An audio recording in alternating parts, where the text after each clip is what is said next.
Grieve साध साध सब नेक हैं, आप अपनी ठोरे। जो सतलोक ले जाएंगे वो साधु कोई और।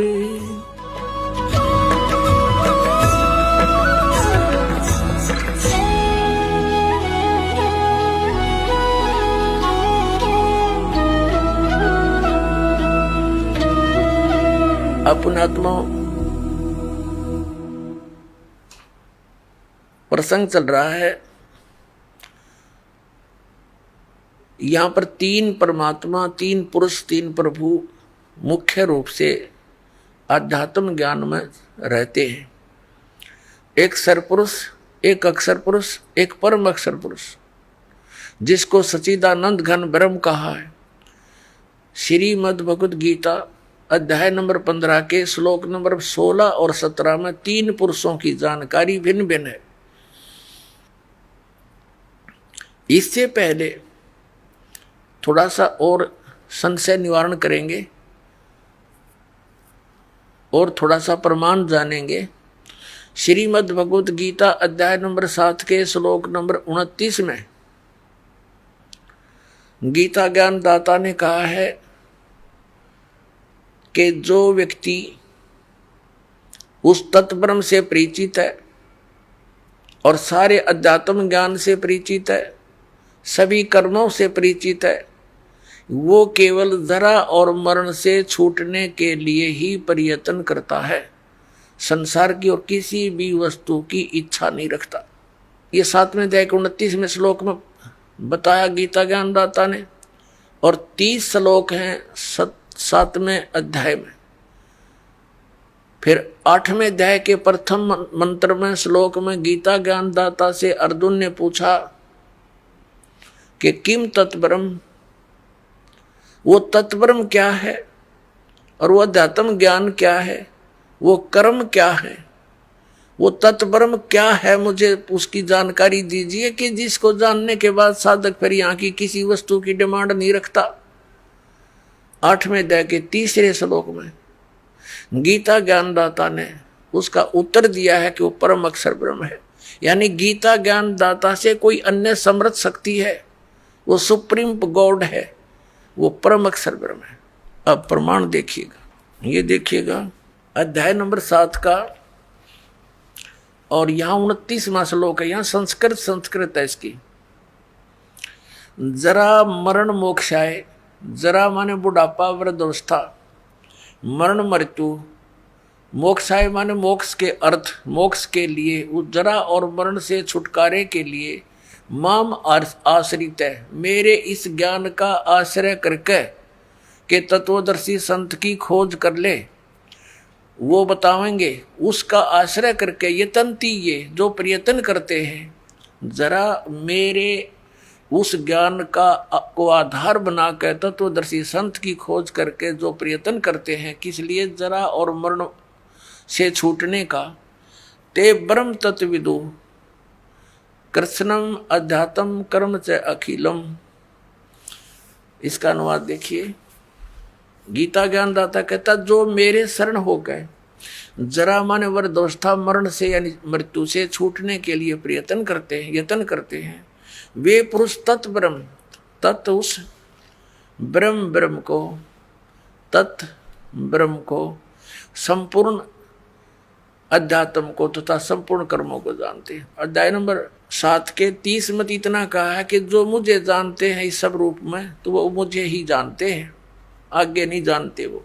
अब इसके साथ ही ये है 8वें अष्टमो अध्याय, इसके प्रथम मंत्र में अर्जुन ने पूछा किम तत्ब्रह्म, अर्जुन वाच किम तत्ब्रह्म, आपने जिस इस तत् ब्रह्म, उस ब्रह्म को, संपूर्ण अध्यात्म को, संपूर्ण कर्मों को जानते।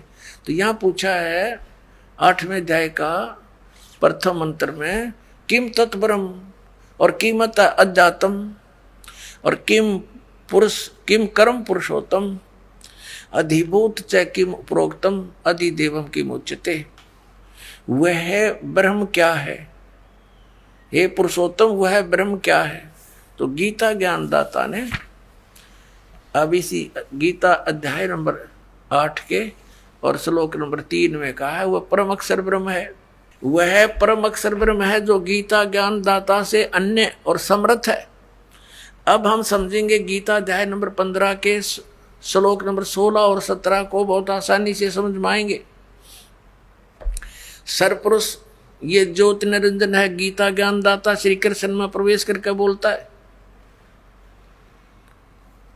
और अक्षर पुरुष है ये 7 शंख ब्रह्मांड का स्वामी, जो संसार रूपी वृक्ष का तना जानो। और मूल जो है वो परम अक्षर ब्रह्म है। अब देखिएगा गीता अध्याय नंबर 15 का श्लोक नंबर 16 और 17, ये देखिएगा। इसके नीचे से पढ़ा 16वां यहां श्लोक है। द्विवौ इमौ पुरुषौ लोके सर च अक्षर है एव च। इस लोक में दिवौ माने 2, पुरुषों माने परमात्मा वेल नोन है।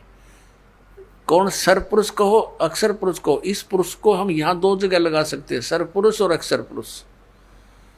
और इनके अंतर्गत जितने प्राणी हैं वो तो नासवान हैं, जीवात्मा किसी की मरती नहीं है, तो सबका गधे की भी नहीं मरती। यह अनुवाद देखें। इस संसार में नासवान और अविनाशी भी ये 2 प्रकार के पुरुष, यानी पुरुष माने परमात्मा प्रभु हैं। एक सरपुरुष, एक अक्षर पुरुष। और संपूर्ण प्राणियों के शरीर नासवान है, जीवात्मा तो सबकी अविनाशी है, गधे कुत्ते की भी है। अब 17 में कहा कि उत्तम पुरुष है तो इन दोनों से, इस सर और अक्षर से, ये 2 पुरुषों से अन्य है। उत्तम पुरुष है तो अन्य। और परमात्मा इति उदारत है, जिसको परमात्मा कहा जाता है। ये लोकत्रयम् आविश्य विभर्ति, जो तीनों लोकों में प्रवेश करके सबका धारण पोषण करता है, अवय ईश्वर है, वो वास्तव में अविनाशी परमात्मा है। उत्तम पुरुष यानी श्रेष्ठ प्रभु तो कोई और है इन दोनों से, 16वें श्लोक वालों से अन्य है, और ही है। तीनों लोकों में प्रवेश करके ये संसार रूपी वृक्ष से, सब पूरे संसार रूपी वृक्ष को यानी जड़ों से ही आहार प्राप्त होता है, यानी उस परमात्मा से ही सबका धारण पोषण हो रहा है। वो सबका मालिक है, सबका दाता है। अब यहां फिर देखिए, उत्तम पुरुष तो अन्य ही है जो तीनों लोकों में प्रवेश करके सबका धारण पोषण करता है। वो अविनाशी परमेश्वर परमात्मा इस प्रकार कहा गया है। अब ये विचलित कर देंगे आपको ये तत्वज्ञानहीन 15वें अध्याय के 18वें श्लोक में। अपने आत्मा ये तत्व ज्ञान है, और ये तत्व ज्ञानहीन प्राणी आपको यहां अड़ा देंगे कि गीता ज्ञान दाता ने 15वें अध्याय के 18वें श्लोक में बताया कि वो उत्तम पुरुष मैं ही हूं। नहीं, यहां तो इसने ये कहा कि मेरे अंतर्गत जितने प्राणी हैं उनसे मैं उत्तम हूं। इसलिए लोक वेद के आधार से यानी दंत कथाओं के आधार से मैं पुरुषोत्तम प्रसिद्ध हूं। लेकिन उसने स्पष्ट कर दिया है 15वें अध्याय के 17वें श्लोक में कि वो तो कोई और है, उसको तो तत्वदर्शी संत बताएंगे। बस इतनी सी बात है। ये देखो, इसका यह अनुवाद है गीता अध्याय नंबर 15 का और श्लोक नंबर 18।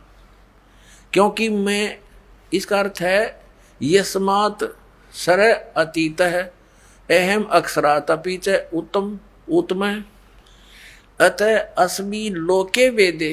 लोके वेदे माने लोक वेद में दंत कथाओं के आधार में मैं पुरुषोत्तम प्रथित माने प्रसिद्ध हूँ।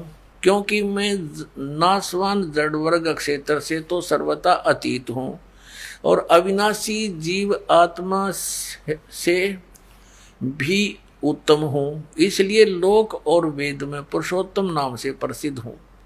अब यहाँ इसने क्या कहा है, यदि ये और साथ में श्लोक आपको ना सुनाए जाते तो यहाँ आपकी बुद्धि नहीं सेट होती। ये कहता है कि मेरे अंतर्गत जितने भी प्राणी आते हैं, क्योंकि ये केवल 21 ब्रह्मांड का स्वामी है और इसको सरपुरुष भी कहते हैं। तो ये कहता है मेरे अंतर्गत जितने प्राणी हैं वो चाहे तो नासवान जड़ वर्ग है और चाहे अविनाशी जीवात्माएं हैं, उनसे मैं उत्तम हूँ, श्रेष्ठ हूँ।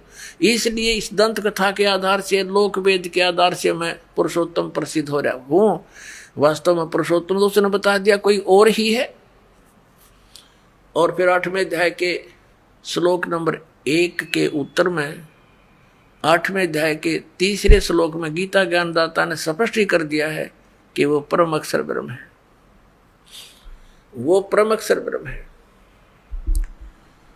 अपने आत्माओं श्रीमद् भगवद गीता अध्याय नंबर 8 के श्लोक नंबर 5 और 7 में गीता ज्ञानदाता अपने विषय में कहता है कि अर्जुन तू सब भाव में, सब समय में मेरा स्मरण कर, मुझ में भाव वाला बन और युद्ध भी कर, मुझे ही प्राप्त होगा। अब जहां आशा तब आशा होई, मन कर्म वचन सुमरियो सोई। अब 8वें अध्याय के 8, 9, 10 में गीता ज्ञानदाता इन 3 श्लोकों में अपने से अन्य उस परम अक्षर ब्रह्म की शरण में जाने को कह रहा है कि उसकी भक्ति करेगा तो उसको प्राप्त होगा। और अपने विषय में दूसरे अध्याय के 12वें श्लोक में, चौथे अध्याय के 5 और 9 श्लोक में, 10वें अध्याय के दूसरे श्लोक में गीता ज्ञानदाता कहता है अर्जुन तेरे और मेरे बहुत जन्म हो चुके, तू नहीं जानता, मैं जानता। इससे सिद्ध हो गया कि गीता ज्ञानदाता भी नाशवान है और नाशवान की भक्ति करने से स्थायी मोक्ष हो नहीं सकता, जन्म मृत्यु का रोग नहीं कट सकता।